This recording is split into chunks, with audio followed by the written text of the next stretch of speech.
Bom, boa tarde aos meus queridos confrades, aos convidados, e nós vamos então iniciar esse simpósio de hoje sobre atualidades em arboviroses e celebração do Dia Internacional de Luta contra a Malária. Esta primeira parte foi organizada pelo acadêmico Cláudio Tadeu Daniel Ribeiro e pela professora doutora Alda Maria da Cruz, ambos da Fiocruz, que eu peço que tomem assento à mesa, por favor.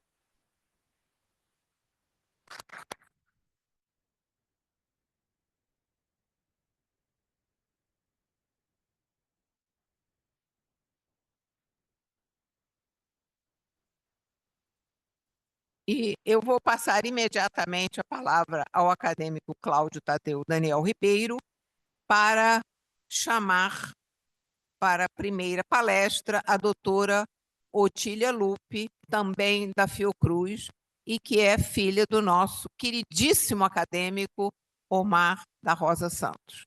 Então, doutora Otília, por favor. Você...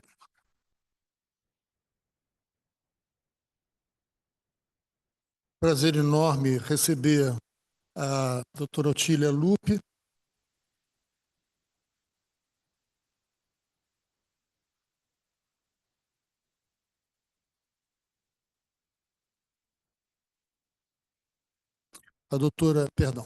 Então, eu estava dizendo que é um prazer enorme receber a doutora Otília Lupe, cujo sobrenome indica a origem e faz com que vocês identifiquem a frequência com a qual a família é representada nessa casa. Então, é um prazer e uma honra muito grande receber a Otília Lupe para falar de Oropouche, um tema que ela conhece muito. Ela é médica do município e ela é doutora pela Fiocruz em doenças infecciosas e parasitárias. Ela trabalha no hospital, no Instituto Nacional de Infectologia Evandro Chagas, também pertencente à Fiocruz, no laboratório de doenças febris agudas, um laboratório muito produtivo, chefiado pela doutora Patrícia Brasil, que está aqui presente. A doutora Otília Lupe tem uma participação importante em várias das doenças febris agudas, e ela conhece, na verdade, eu posso dizer, tanto a arboviroses quanto a malária, e poderia, na verdade, ser intercambiada de uma mesa para outra sem grandes dificuldades. Otília, muito obrigado, você tem 15 minutos.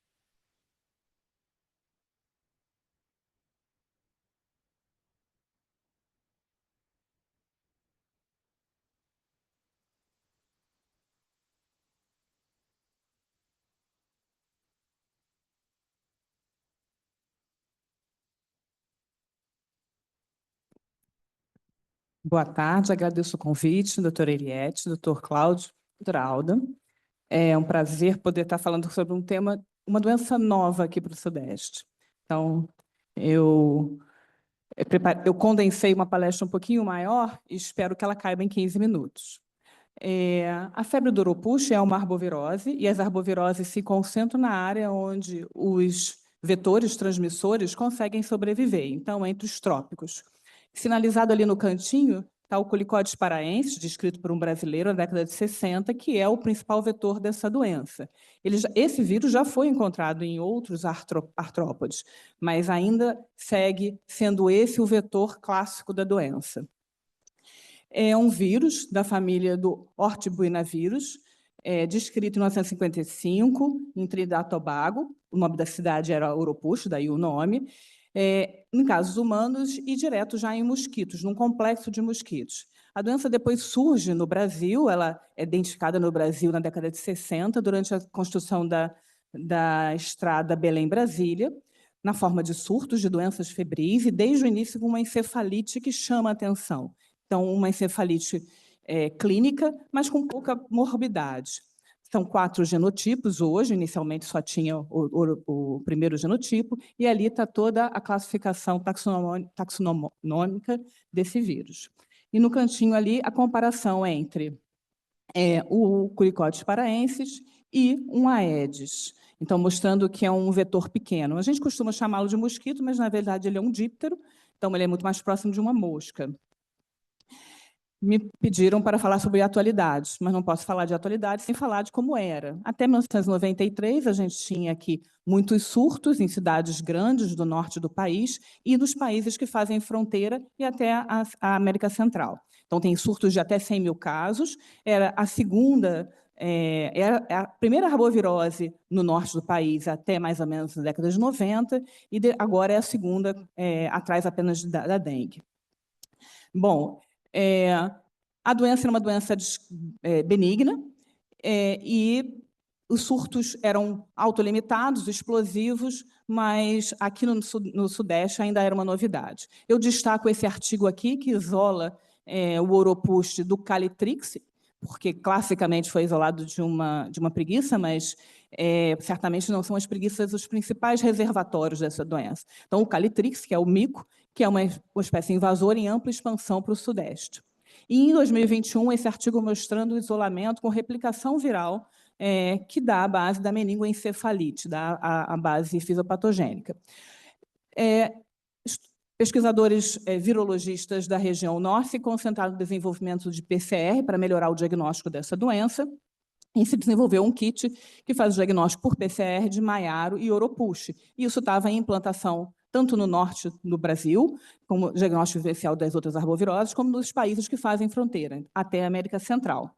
Bom, a partir de 2023, então, se observa um surto aqui em Roraima e no Acre, e se esperava que o comportamento fosse o mesmo dos 70 anos anteriores. Mas a doença, então, começou a ser detectada. Inicialmente, se atribuiu à melhora do diagnóstico, mas depois a evidência de que havia transmissão autóctone em outros estados do país. Então, os estados do Nordeste, a Bahia foi o primeiro estado que teve um número de casos maior, detectados mais de 1.000, provavelmente muito mais do que isso.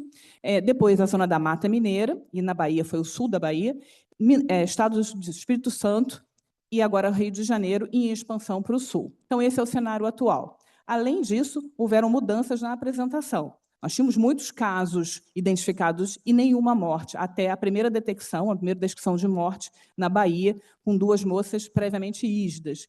E, como uma consequência dos grupos que estudaram a emergência do vírus Zika 10 anos atrás, uma rede de vigilância que ainda é ativa até hoje, há evidências de que a doença estava acompanhada com a identificação viral no cordão de gestantes na América Central, fez com que esses pesquisadores no Brasil olhassem para pacientes com má formação congênita que não tinham diagnósticos por outras ou doenças já conhecidas. Zika era o principal, mas foram testadas outras doenças. E aí se identifica, então, os casos de transmissão vertical com má formação congênita. Então, a gente entra no ano 2024 com um vírus que era previamente capaz de causar surtos, mas com pouca morbidade e sem nenhum registro de óbito, e passa por uma mudança radical no perfil da doença. Então, esses são os dados mais recentes da OMS, da OPAS, mostrando o ano de 2025, silencioso ali em abóbora, o ano de 2024, com a expansão em direção ao Sudeste, e o surto na região Norte, e aqui, 2025, o surto se concentrando principalmente no Sudeste. Então, mesma informação aqui do dado da OPAS, o ano passado, e esse ano, que nos primeiros 2 meses, nós tínhamos o triplo de casos que foram identificados no ano 2024. Pesquisadores olhando vírus parecidos com esse, do grupo Simbo, aonde está o Oropust, dessa família de vírus, né, do sorogrupo C Simbo, recuperaram 13 anos de amostras isoladas em animais, em humanos, e distribuíram pelos vários biomas. Então, é possível ver que esse grupo, que é o 9 aqui, ele é encontrado em animais, os mais diversos possíveis, primatas de várias famílias diferentes, e causando doença humana no país inteiro. E aí, quando a gente compara a filogenia desse vírus, esse grupo Simbo, onde está o Oropust, está aqui, causando doença em ovinos e bovinos, e em humano, transmitido pelo díptero. E ele um outro conhecido aqui, o hantavírus, que pertence à mesma família. Bom, o que é interessante aqui é a intensa interconexão que esse vírus tem com diversos artrópodes e diversos mamíferos e até pássaros, o que dá a ele a possibilidade de mutação e compartilhar, esse grupo, né, material genético, provavelmente resultando numa plasticidade muito grande.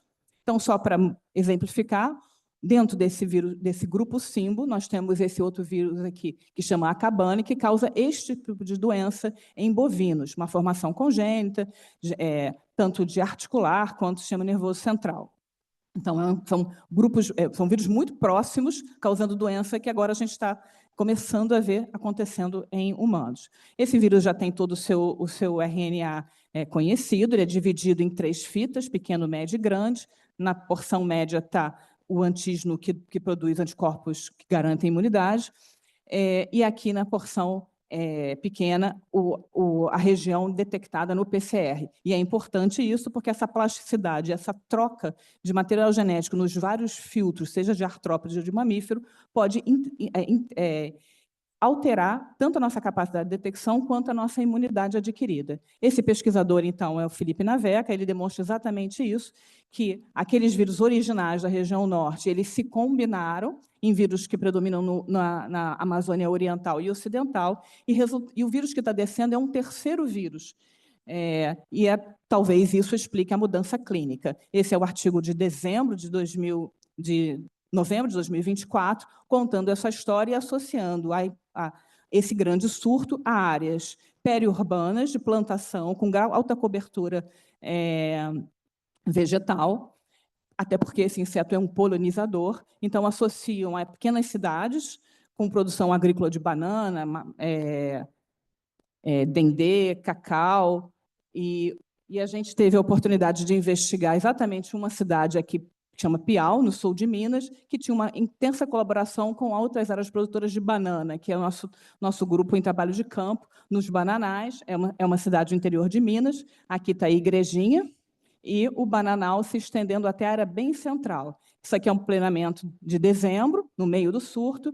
Nessa sala aqui, 10 pessoas tinham clínica, 10 pessoas positivas para o Oropus. São surtos bem explosivos, o que nos faz pensar também que é necessário identificar se há outras formas de transmissão. A OPAS, então, no início do ano, emitiu essa nota, mostrando aqui os casos em Cuba e Peru, mas em azul é o Brasil que corresponde ao maior número de casos detectados. E aqui já alguns primeiros casos confirmados de óbito, tanto de adultos ígidos, como feto e natimorto. A descrição segue a descrição clássica, e sempre falta o exantema. A gente está vendo a mudança clínica, e existe um diagnóstico, uma dificuldade no diagnóstico, já que tem uma viremia muito curta, e a gente só conta com um IgM, que a gente não sabe ainda qual é a cinética desse anticorpo. Então, a gente usa atualmente o anticorpo para diagnósticos tardios, da criança quando nasce, em casos graves, depois que passa dessa viremia, desse período virêmico inicial de 5 dias. E 60% dos pacientes têm recidiva, o que vai ter um impacto na assistência muito grande, porque são pacientes que ficam doentes por 60 dias, 40 dias, com o retorno do quadro clínico completo, não só a dor de cabeça, a febre, o rash, confundindo com outras doenças e impondo um manejo mais complexo desse doente. Então, essa é a apresentação, tanto em Roraima quanto aqui, eu acho que é Acre aqui, bifásico, exatamente com essa descrição, mas quando a gente olha a descrição dos sinais e sintomas, o exantema não aparece como um sinal importante. Febre e dor de cabeça é o que predomina. Bom, em 2021, esses pesquisadores mostraram in vitro que é possível infectar neurônios humanos, e esses neurônios não só são infectados, mas o vírus é capaz de emitir partículas infectantes, enfim, se completa o ciclo viral dentro dele. Então, a gente está falando, na verdade, do risco de encefalite, o que torna tudo muito mais grave. Nesse artigo aqui se mostra justamente essa destruição do tecido em cultivo, né? Citopatogênico. Esse trabalho, então, mostra os 3 casos que o grupo, que já estava alerta, né, estava em alerta para doença congênita no Acre, quando começou a ter casos de Oropouche, investigou casos negativos para Zika e encontra essas 3 crianças. A segunda criança é uma criança que falece, então, além de ter tido quadro clínico durante a gestação, a criança tem IgM positivo para Oropouche e na criança que falece é encontrado PCR nos tecidos. Então, lembra muito o que a gente vê na doença semelhante, do vírus semelhante do mesmo grupo, com muita malformação congênita, e inclusive com inviabilidade da vida, que é o segundo bebê. E esse trabalho, então, publica os 2 primeiros casos fatais, 2 mulheres previamente ígidas, com menos de 30 anos, que morrem com um quadro clínico semelhante a um dengue grave ou uma febre amarela. Então, olhando o caso separadamente, poderia ser febre amarela, morre em insuficiência hepática, muito rápido, com plaquetopenia. Isso representa um desafio muito grande. Esses 2 casos são da Bahia. Já temos outros com outras apresentações, inclusive com manifestações neurológicas, levando ao óbito. Então, no nosso ambulatório, a gente sempre diz que a abordagem para essas doenças precisa ser sindrômica, porque a gente tem que buscar doenças tratáveis e diagnósticos diferenciais, e o quadro clínico vai depender da célula-alvo infectada pelo vírus. O Oropouche, antigamente, ele aparecia apenas em uma dessas caixinhas, agora ele já aparece em várias. Então, tanto na síndrome inespecífica com diarreia, com rasco, com apresentação neurológica, com hepatospleno, não está ainda com icterícia, mas já está aqui com a febre hemorrágica. Dengue é uma doença que poderia ser desenhada dessa forma, com essa fase aqui grave e um período virêmico curto. Essas outras doenças que fazem diagnóstico diferencial têm todo um componente muito parecido, mas um comportamento na segunda, terceira semana diferente. Aqui a insuficiência hepática numa parte dos pacientes com febre amarela, aqui o acometimento articular no chikungunya, aqui um acometimento neurológico, isso no adulto, né? Não estou falando de infecção congênita. E o Oropouche a gente propõe que seja alguma coisa parecida com isso, talvez com um período de gravidade aqui, de fenômenos hemorrágicos, e com esse comportamento meningoencefálico e apresentações atípicas que a gente já começou a ver. Então, aplasia medular, miocardite, mielite. Isso será certamente um desafio se essa doença mantiver potencial epidêmico que está mantendo nas cidades de pequeno, médio porte, e já estão aqui no estado do Rio de Janeiro, numa área perimetropolitana bem extensa. Casos clínicos, então, da cidade de Piau, mostrando o rash, o exame negativo aqui para dengue, o rash, todas essas pessoas estavam na palestra. Então, mostrando que há uma dificuldade, uma diferença do que a gente descrevia na doença no passado, e que hoje a gente vê uma doença que se parece muito com dengue. No retorno em janeiro em Piau, a gente encontra então os pacientes ainda apresentando recidiva do rash. Isso são fotos da equipe do laboratório. E seguem doentes. Então, são pacientes que, nessa casuística aqui, a gente não teve punção lombar, mas a gente já sabe que tem a detecção no vírus, no líquor, e hoje a gente já tem notícia de vários casos graves, inclusive nesse momento, no Rio de Janeiro, talvez o primeiro óbito vindo de Friburgo, de um rapaz previamente ígido e que foi contaminado na região de Lumiar. Então, a doença está se aproximando dos grandes centros. Por enquanto, ela fica nessas cidades que têm uma cobertura de mata preservada importante, então deve ter uma relação com a presença do vetor e o seu hospedeiro, mas ela está em franca expansão. E outros vetores também são capazes de transmissão, a gente não sabe a importância epidemiológica que eles vão ter. Bom, essa é a equipe do nosso laboratório, chefiado pela doutora Patrícia Brasil, que está aqui, e, para terminar, o meu artigo A1 na minha carreira de artista, que é o ter podido dar um quadro para o nosso recente falecido Papa Francisco. Obrigada.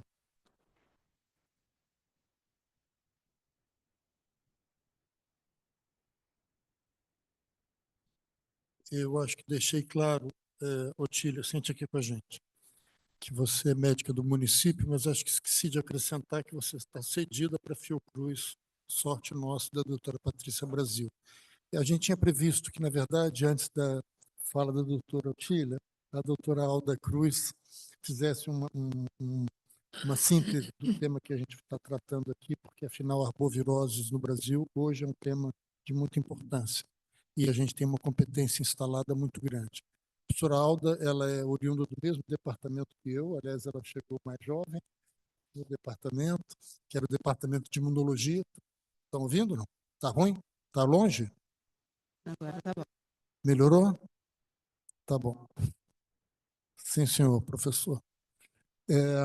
E ela foi diretora de doenças transmissíveis do Ministério por 2 anos e está de volta à Fiocruz, para nossa satisfação também, para ocupar a posição de vice-presidência de pesquisa.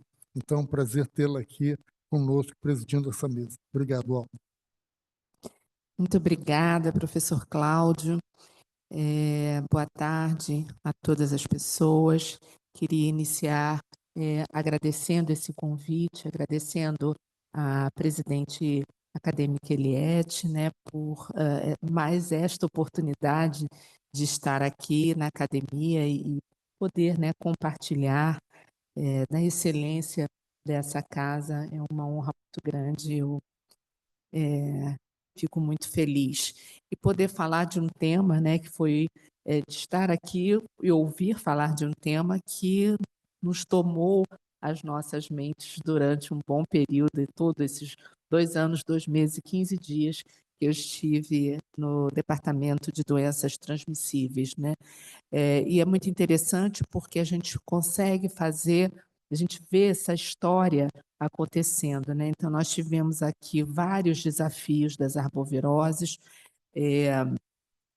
Se a gente pensar a emergência da Zika, né, a Patrícia teve um papel muito importante, né, e o grupo nas descobertas na época dessa doença, depois a chikungunya, e passamos por um período inédito, né, em que tivemos 2023, 2022, 23, 24 e principalmente esses 3 anos, né, anos seguidos de epidemias de dengue com a mudança do padrão até a epidemia explosiva de 2024. Em 2024, quando nós estávamos nos recuperando ainda da questão da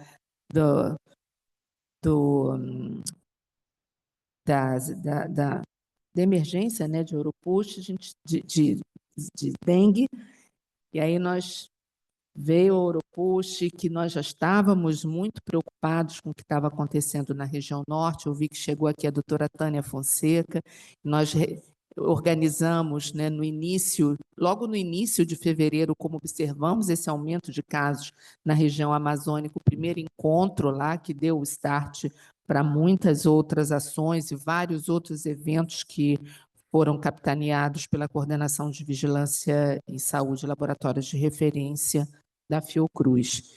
Então, a Oropouche, como você bem pontuou, ela se espalhou pelo país, mas teve um evento muito importante, que foi a disponibilização e a introdução nos LACENs, na rede pública, do kit diagnóstico, que permitiu com que pudéssemos, né, efetivamente fazer esse diagnóstico.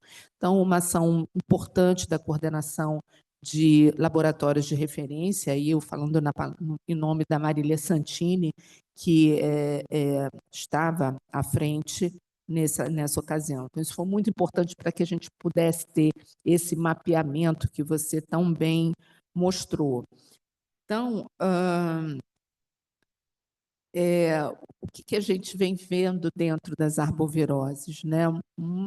Uma emergência de vírus que tem sido recorrente. E a vigilância teve um papel e tem um papel muito importante, sobretudo quando você fala de alguns aspectos da vigilância sindrômica, né? E quando a gente fala da questão do controle vetorial do maruim, que é tão difícil, né, de ser feita. Nesse sentido, e aí também historiando a questão das arboviroses, que depois da grande epidemia de 2024, nós reunimos numa oficina internacional em Brasília, em torno de 150 profissionais de diferentes áreas, desde a área da comunicação até a área da clínica, e foi organizado o plano para redução dos casos e óbitos de dengue e outras arboviroses, e quem esteve à frente desse plano foi o Dr. Rivaldo Venâncio, que vai falar aqui daqui a pouco, e que teve um papel, acho que fundamental, no êxito, né, que nós tivemos em relação ao propósito inicial do plano, que foi a redução dos casos. Tivemos aí mais de 65% de redução em comparação ao ano de 2024. E ainda tivemos, além do grande surto de Oropouche no Espírito Santo, também a emergência da febre amarela. Então, felizmente, o que muitos colocaram como seria a maior epidemia de dengue em 2025, aparentemente não está se configurando, os dados epidemiológicos não estão mostrando isso, e eu acho que sim, a gente pode reputar a questão da organização do plano e do engajamento que estados e municípios tiveram também nesse plano. Então, o papel do Ministério da Saúde de fazer essa coordenação nacional, como ocorreu também para outras ações, eu acho que foi fundamental na organização de todo esse trabalho, no êxito e, sobretudo, da gente poupar vidas. Então, não queria deixar de de remarcar essa atuação do Ministério da Saúde. E, por fim, também vou aqui apresentar o professor Kleber Luz, que é professor da Universidade Federal do Rio Grande do Norte, mas, mais do que isso, é um infectologista que é nosso colaborador aí para toda hora, para todo e qualquer tema. A gente diz no Ministério o seguinte: se é algo que está complicado, vamos chamar o Kleber Luz, porque ele vai ajudar a esclarecer, né? Então, Kleber, queria aqui, em nome do Dr. Cláudio, agradecer por toda a cooperação que você tem com o Ministério da Saúde, sempre proativo e cooperando, né, com a coordenação de arboviroses nas nossas ações, e anunciar que você vai falar de atualidades sobre dengue. Obrigada.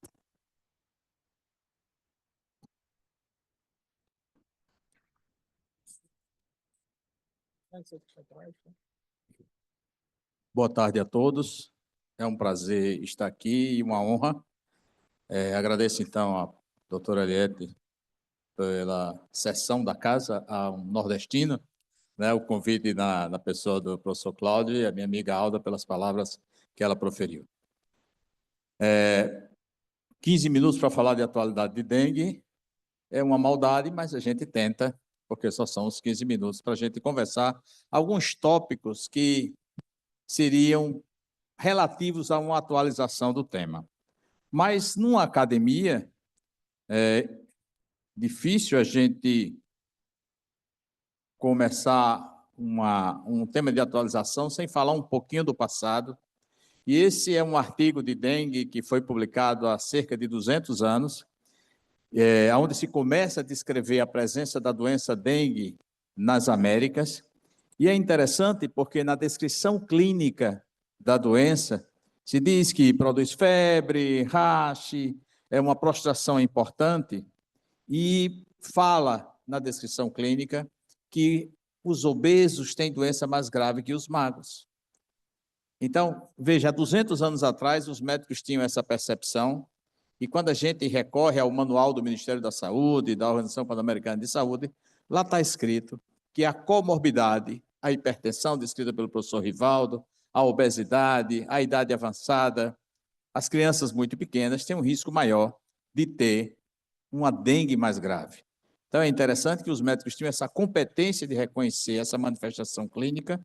Inclusive, diz nesse artigo que o segundo dengue é mais grave que o primeiro, né? Então, uma percepção clínica onde não havia isolamento viral, obviamente não sabia nem que vírus existia a essa época de 200 anos atrás. Mas o que chama a atenção é que, assim, a clínica continua sendo o grande farol, a grande estrela que a gente deve seguir quando avalia um paciente com qualquer enfermidade, em especial as enfermidades infecciosas febris. Passando pela epidemiologia, que a professora Alda já comentou, a gente verifica que o ano de 2024 foi um ano catastrófico para as Américas.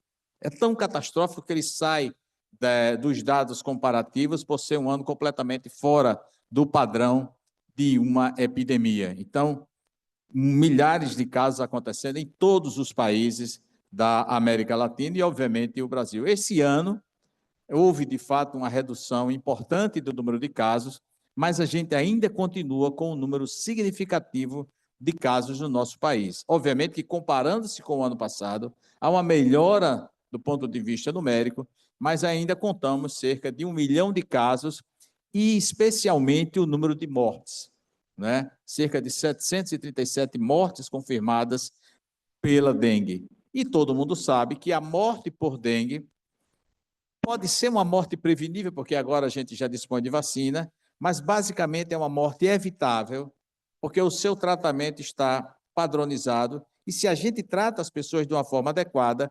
possivelmente vai impactar nesse evento morte das pessoas com dengue.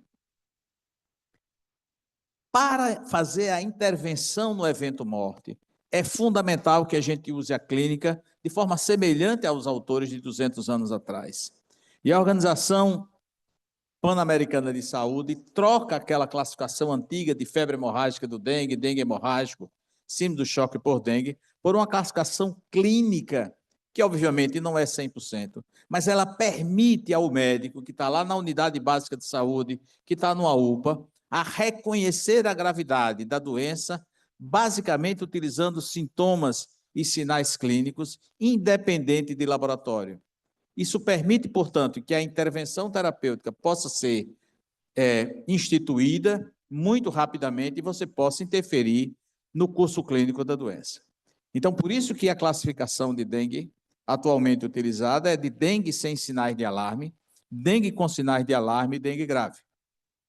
A dengue sem sinal de alarme, claro, é uma doença febril, uma febre que dura de 2 até 7 dias, podendo ter 2 ou mais dos seguintes sintomas: náuseas ou vômitos, um racho cutâneo, a dor de cabeça, uma dor retroorbitária, mialgia ou artralgia, petequias ou até mesmo a prova do laço positivo.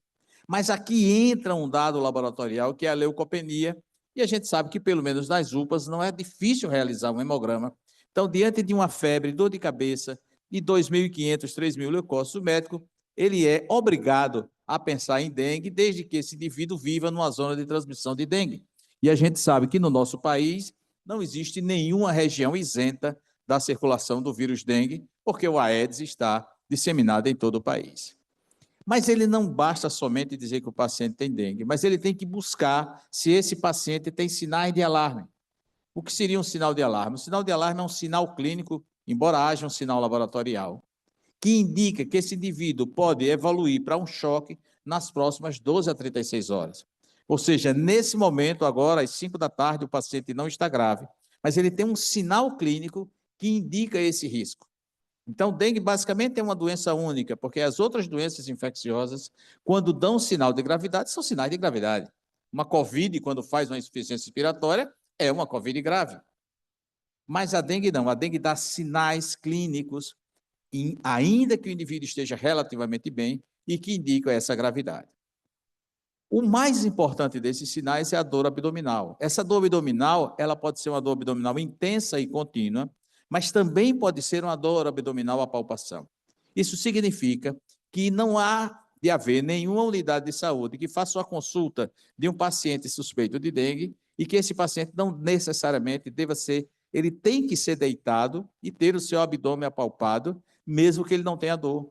Porque se você palpa o abdômen e encontra uma dor abdominal, isso é um sinal de alarme. Isso significa que está havendo extravasamento de líquido, a fuga capilar, ele vai perder líquido e vai poder chocar.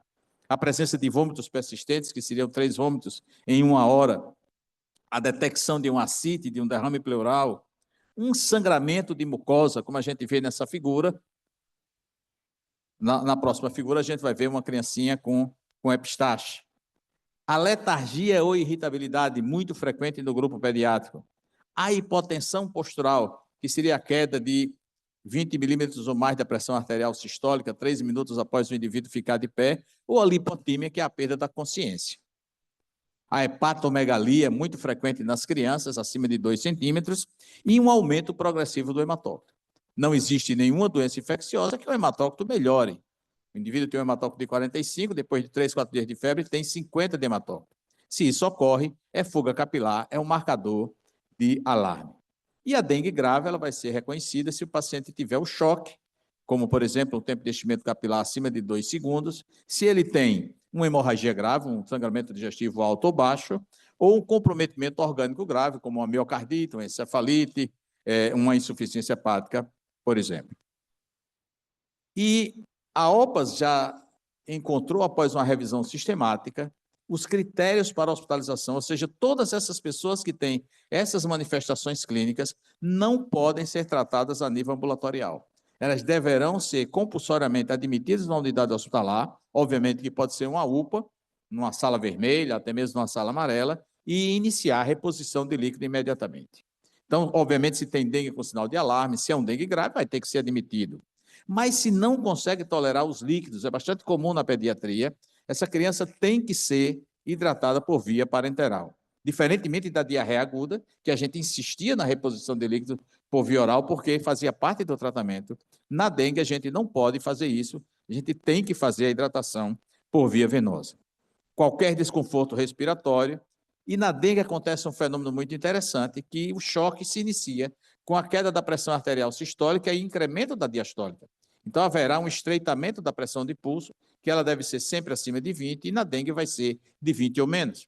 Então, o indivíduo com uma pressão de 95 por 75 deverá ser reconhecido como choque e tratado como tal. Obviamente, a hipotensão arterial, uma insuficiência renal aguda, que na dengue tem uma rápida instalação nos primeiros dias. Toda paciente grávida, essa é a grande mudança que se tem, toda mulher grávida com dengue deverá ser internada e submetida a uma vigilância hospitalar, e, por razões óbvias, aqueles pacientes que fazem uma coagulopatia. O tratamento, após essa revisão sistemática, não mudou muita coisa. Segue-se utilizando a solução salina ou a solução de Ringer para a reposição de líquidos. Não há nenhuma recomendação para o uso de albumina, por exemplo, ou de coloide, para fazer essa reposição. Você pode fazer e os resultados serão obtidos de uma forma muito fácil, obviamente, se for feito de forma rápida.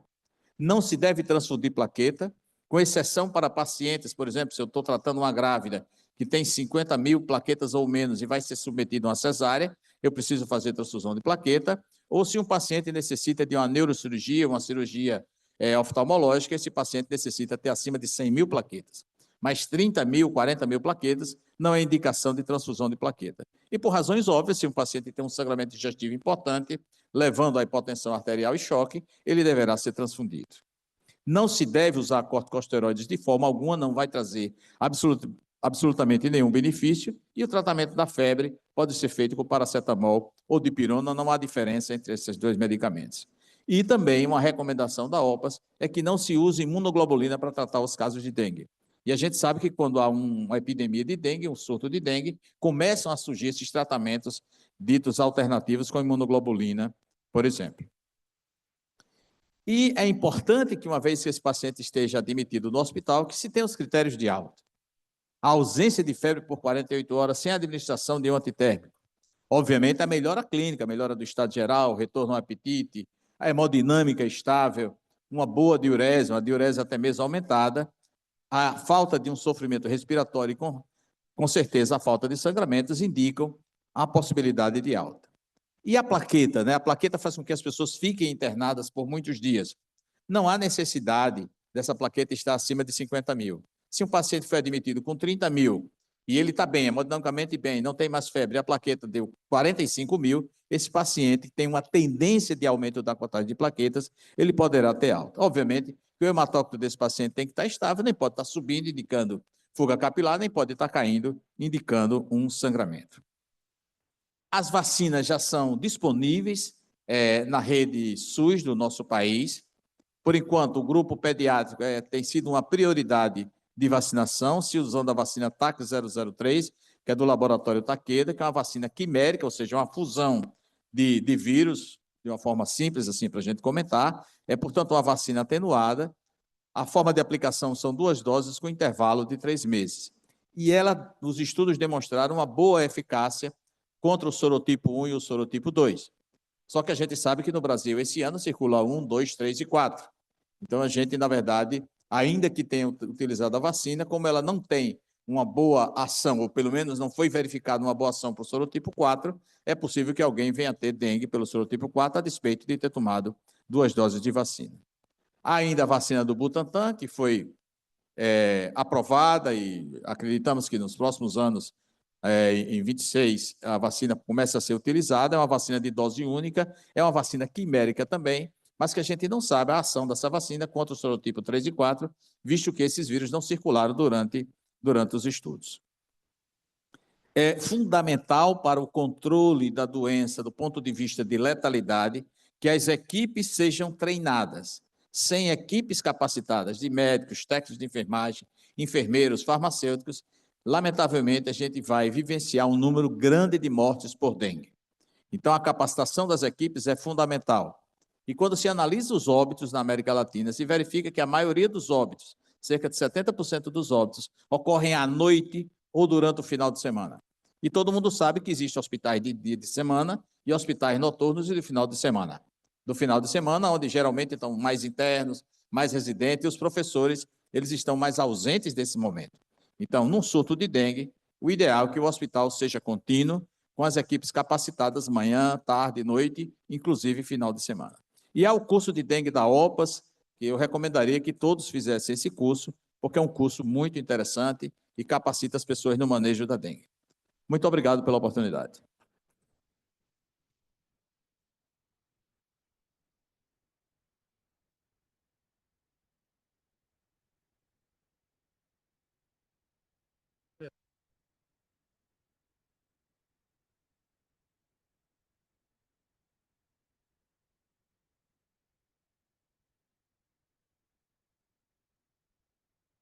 Bom, é nossa hora de dar a palavra para o professor Rivaldo Venâncio da Cunha, que está aqui presente, que é médico também, infectologista, pesquisador da Fiocruz, ex-aluno e colaborador do grupo do professor José Rodrigues Coura, dessa casa.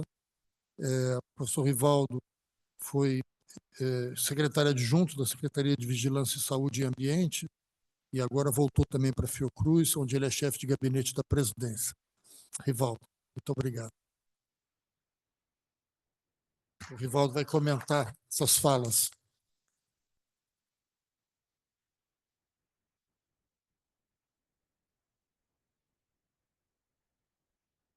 Você tem 10 minutos, Rivaldo.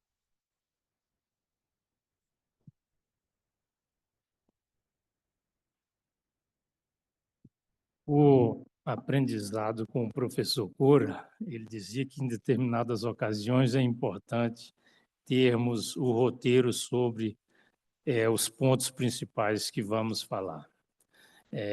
Boa tarde, professora Eliette, nossa acadêmica, presidente da Academia Nacional de Medicina. Em vosso nome, eu cumprimento todas as demais acadêmicas, todos os demais acadêmicos, as pessoas que nos ouvem nesse momento, os convidados aqui pessoalmente e também que estão nos acompanhando pela internet.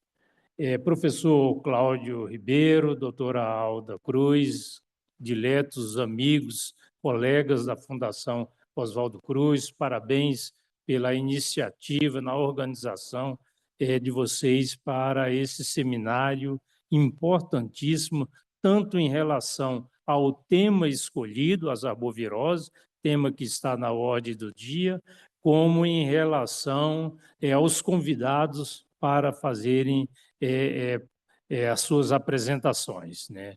Eu estou muito feliz por estar aqui, agradeço imensamente o convite da academia, convite pessoal do Dr. Cláudio, da doutora Alda, da nossa presidente Eliette, e feliz também por reencontrar amigos de longas caminhadas, como a doutora Otília Lupe. Otília é uma estudiosa, pesquisadora das arboviroses, fez o seu doutorado também no programa de pós-graduação em medicina tropical, no Instituto Oswaldo Cruz, na Fiocruz, onde também fiz a parte da minha formação. Otília é uma pesquisadora, como foi dito, dedicada às arboviroses há muito tempo. E reencontrar também o meu amigo Kleber Luiz.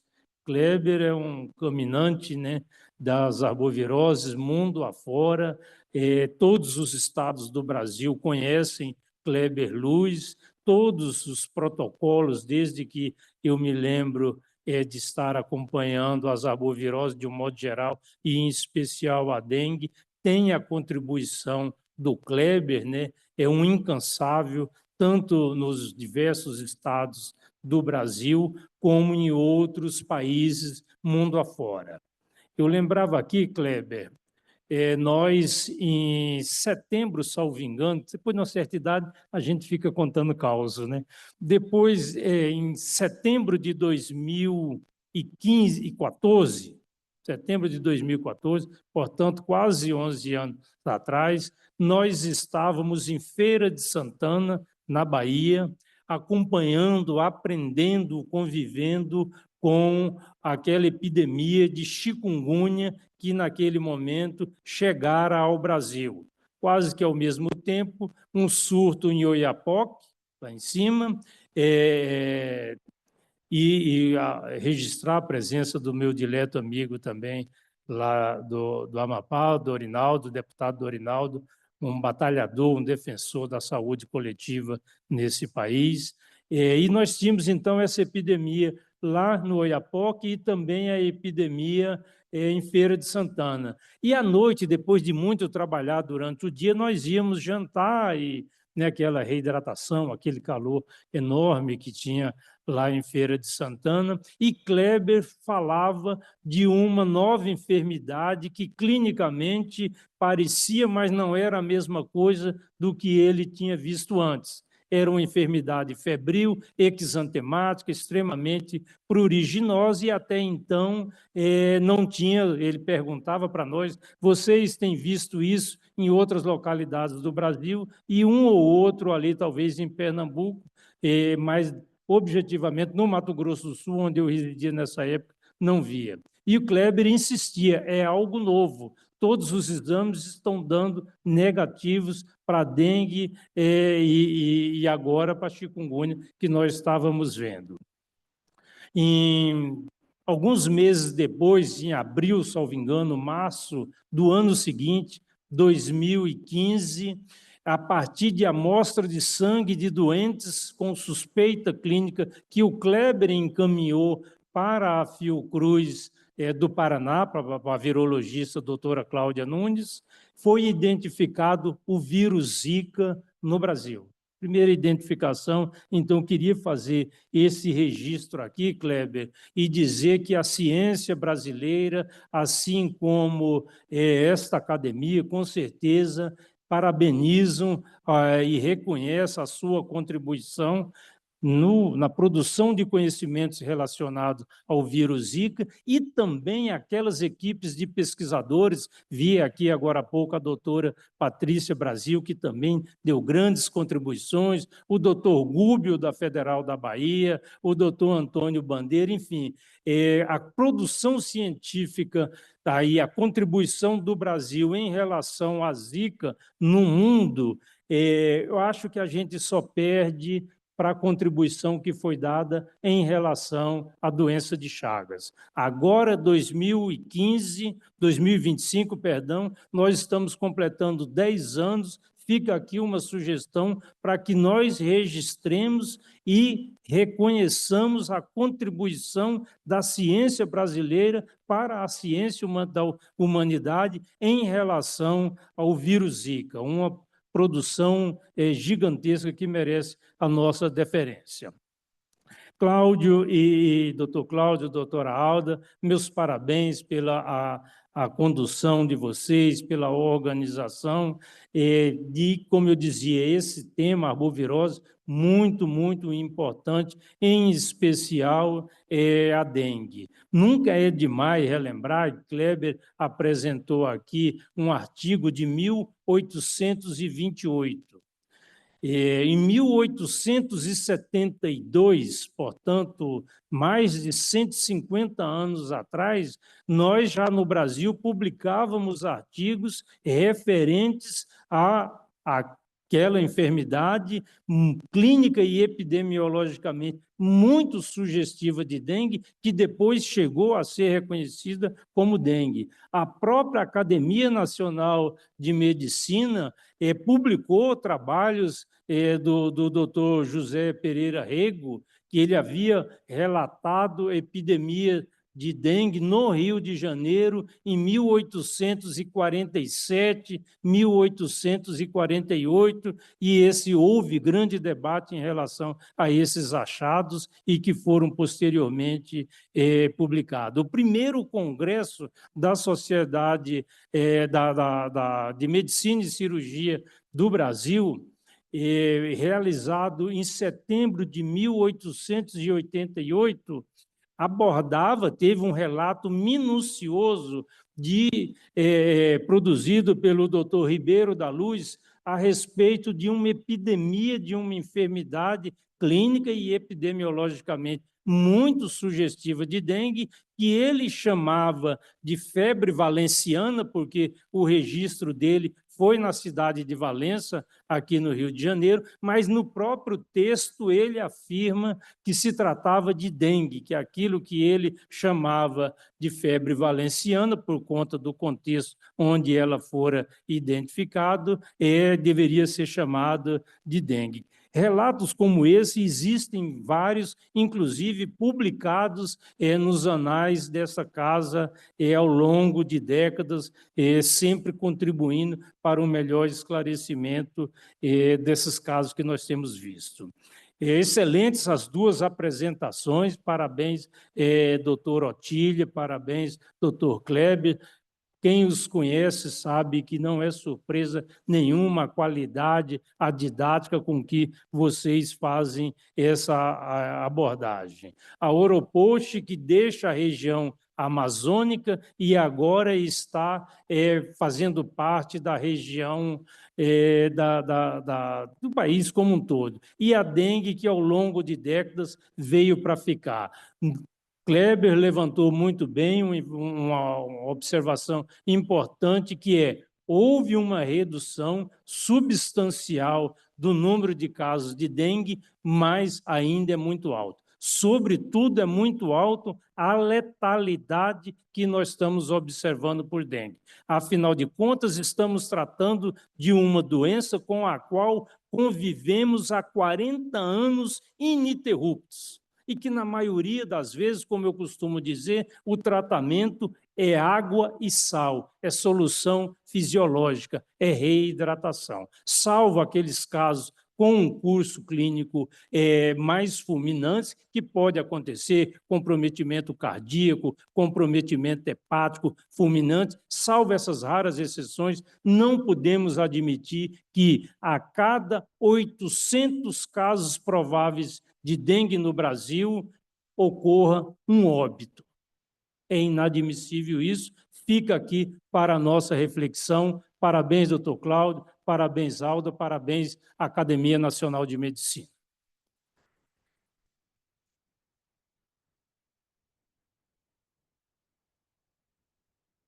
Algum acadêmico gostaria de fazer algum comentário? Acadêmico Gerson Magalhães, por favor.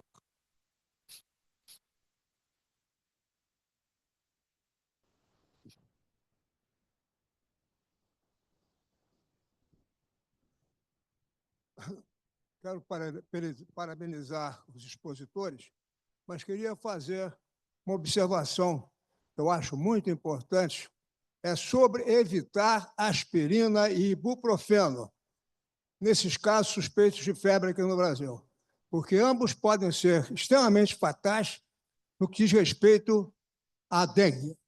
De modo que isso aí é bom. Eu observei que o expositor de dengue fez uma bela exposição, ele mencionou que deve-se usar paracetamol e a dipirona, mas é importante que se frise não usar aspirina, nem ibuprofeno, porque ele pode agravar as consequências hemorrágicas dessa doença. Era isso que eu queria falar. Obrigado. Muito obrigado, acadêmico Gerson Magalhães. Mais algum acadêmico gostaria de falar? Acadêmico Cláudio Tadeu, algum comentário?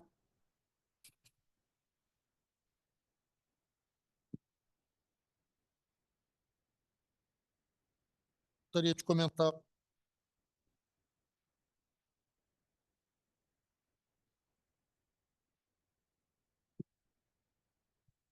É muito interessante o comentário do senhor, porque não é raro, aspirina menos, mas ibuprofeno mais, que ele é vendido como um potente antitérmico e um potente analgésico.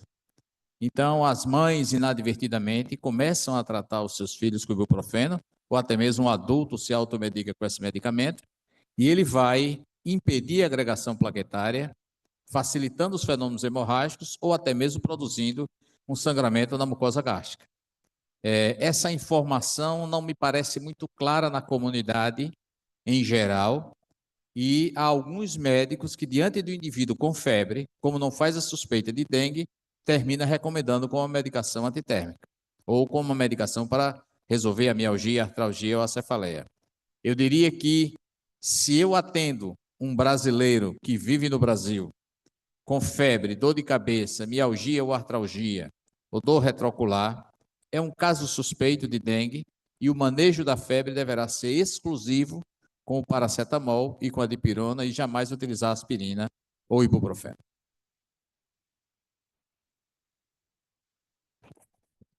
Eu tenho o prazer, então, de convidar a todos, acadêmicos e convidados, para o nosso chá acadêmico. Voltamos pontualmente às 18 horas.